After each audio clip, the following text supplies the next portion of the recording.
BG family, this is your backyard garden. I just wanted to come on here real quick and show you a few things that I discovered in the garden. First of all, the figs are really doing great this year. Show you.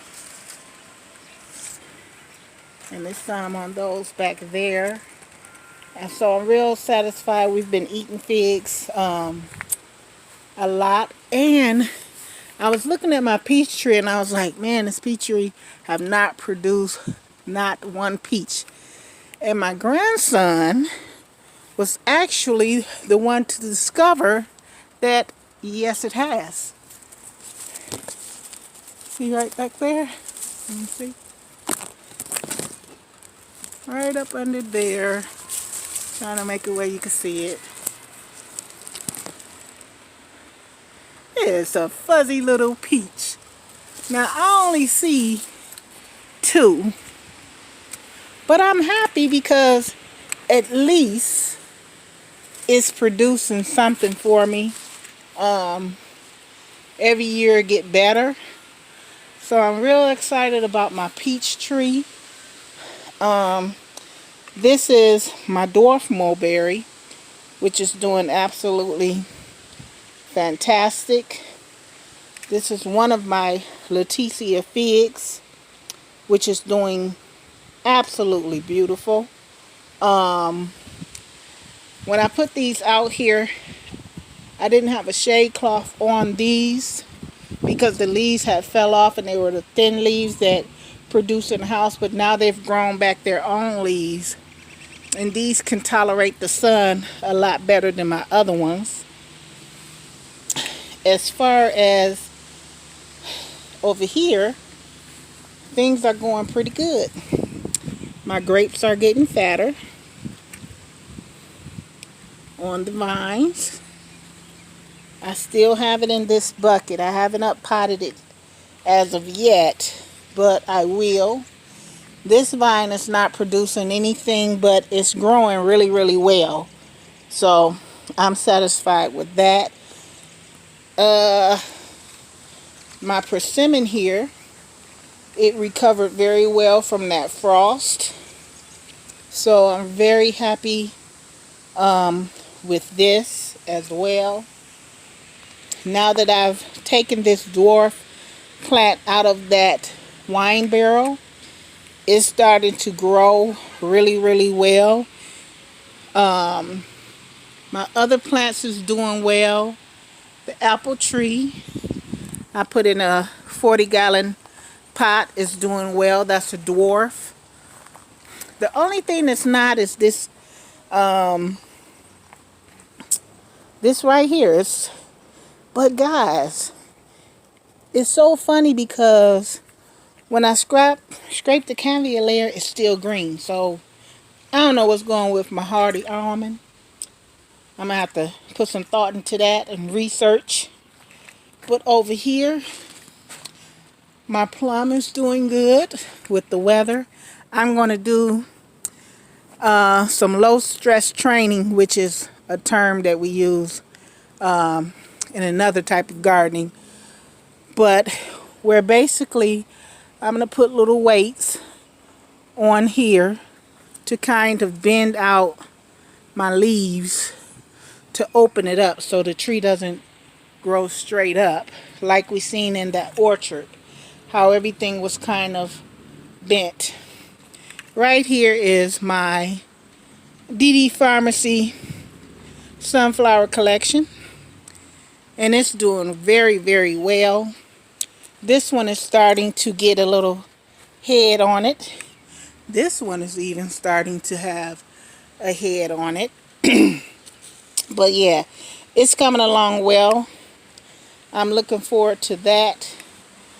The daylilies has opened up around the pond. The bees are still being busy as ever.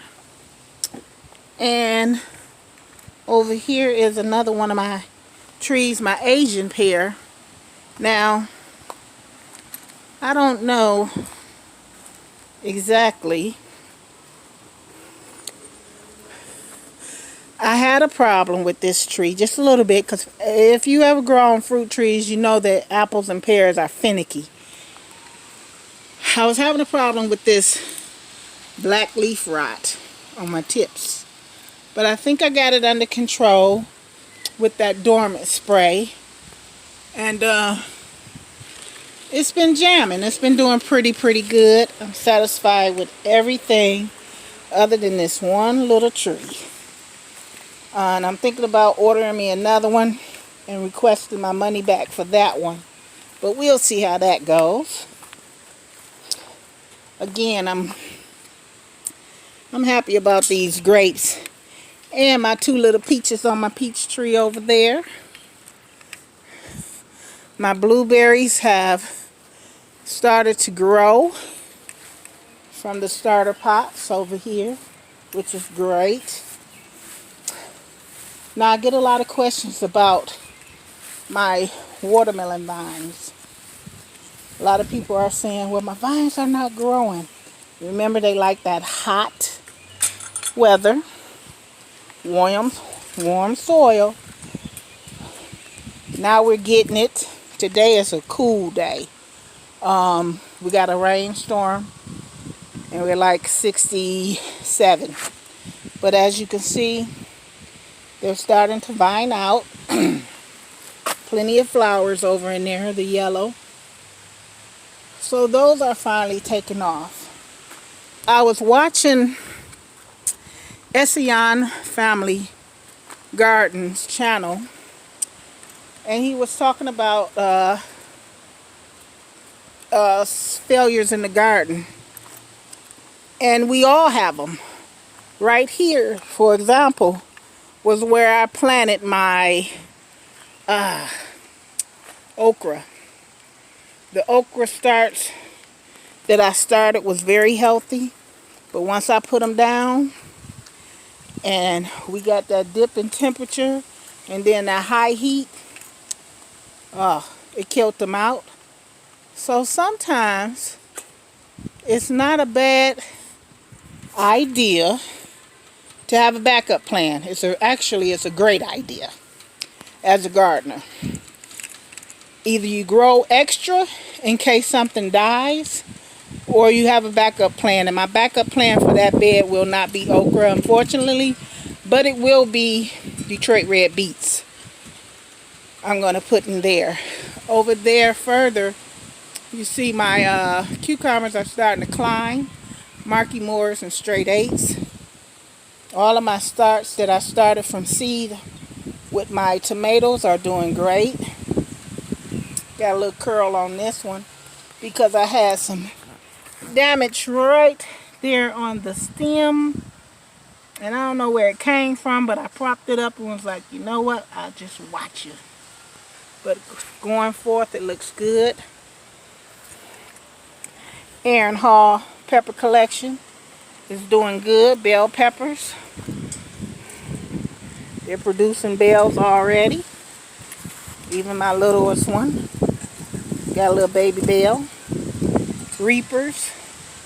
Starburst. And this is that mortgage lifter. I put my big heavy duty cage on this one, and it's almost exceeding this cage, but we got flowers on that. My squash is taking off. It has yet, well, I take that back. The flowers are here. They haven't opened up yet, but they're coming. Hopefully we got some male and females. I'm thinking about moving this plant over into the orchard to make sure that I get good pollination. This is a bunk. This is a baby crib frame box spring from my grandbaby, and their parents was throwing it away, and I politely took it because I'm going to have that as a trellis, a short trellis. I chopped the comfrey all the way back, and it's coming back.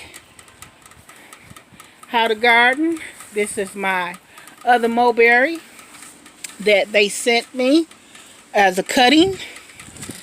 It's doing well. I'm ready to up pot it. As you can see, little mulberries is trying to grow on there. So that's doing well. Let's see what else we got. Sweet 100s. Starting to produce some flowers. This is my grandson's favorite. And this is another heavy plant that I put one of my big trellises on for. And again, the figs are jamming under here. I'm thankful. I have one on the porch that's just really showing out. But like I was saying, I was listening to SEI Family Garden about successes and failures. And one of the things that as a gardener, you're going to have them. I don't care how experienced you are or inexperienced you are. You're going to have good harvests. You're going to have bad harvests. You're going to have things that just die. And we have to be okay with that. But have a backup plan. Use your backup plan. Know what your backup plan is before plan A goes bad. Have your plan B ready. So that is it in the garden. Everything is growing. Our weather is really nice today. Cool. It's a good day to be out here to pull some weeds. I got cardboard over there that I have to put back in place because it was so, we had some high winds. But other than that, that's what's going on in the backyard garden with the backyard gardener. Sweet potatoes are finally filling out, doing good. And that's it. So this is your backyard gardener wishing everybody a beautiful day. Don't be too hard on yourself if things ain't working out. Have a plan B. Remember, you still have time to grow. Happy gardening, everybody.